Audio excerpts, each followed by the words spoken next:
Video, we're just going to be discussing why introductions and conclusions are so important and what we should be putting in them rather than just waffling on.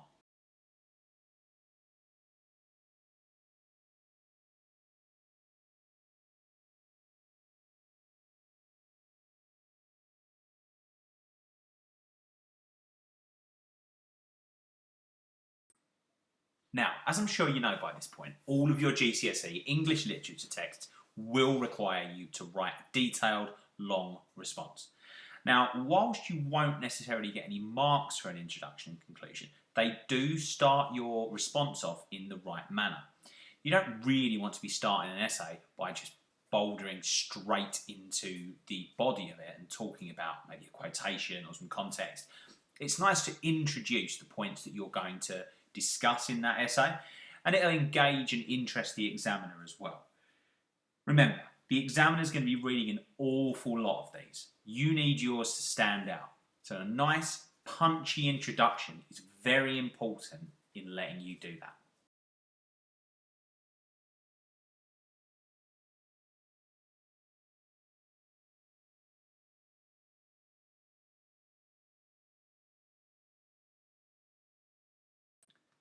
So the first question that we need to ask ourselves is what goes into a good introduction?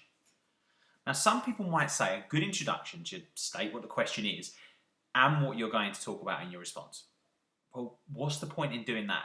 You're not really offering anything. I mean, obviously the examiner knows what the question is, and by default, you're kind of going to be talking about those things in your response anyway. You don't really need to explain that again and again. A good introduction should answer the question straight away and then give that examiner an idea or theory that you're going to discuss in relation to that question. So underneath, I've put that exam style question. How far do you think Shakespeare presents Lady Macbeth as a powerful woman? On the left is our bad intro. All it does is explain what the question is and what is going to be discussed in that response. It's pointless, it's a waste of time. You're offering nothing to that examiner. However, on the right is the better intro. Instantly, it answers that question.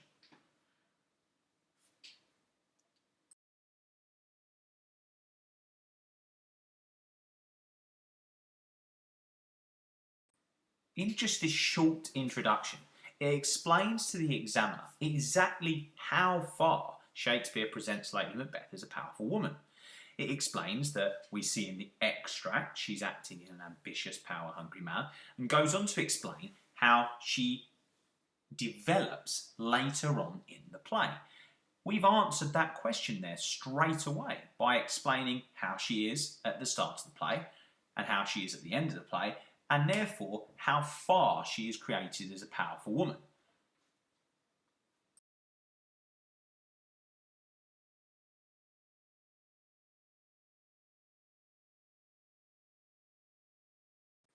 Now at this point you might be asking yourself, well, if I'm answering the question in the introduction, what am I really saying in the rest of the text?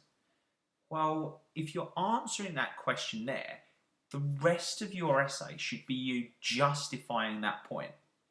Okay, we've discussed that in the extract she seems to be acting in an ambitious, power-hungry manner. So how is that shown? And how does that present her as a powerful woman? And further, how does that then change throughout the play? This then brings us to our conclusion.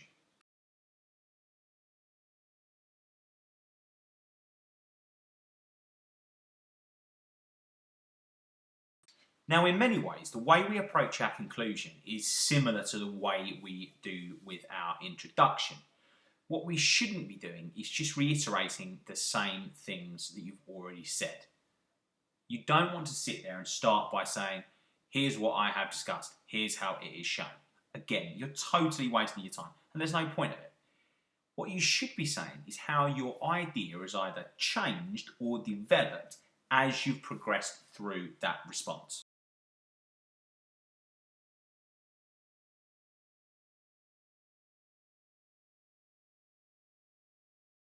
So let's take a look at the good conclusion that I've written here.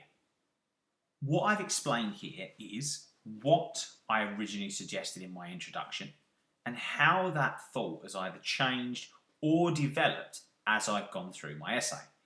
For example, I suggested that she is a character who exhibits the most power, especially over her husband.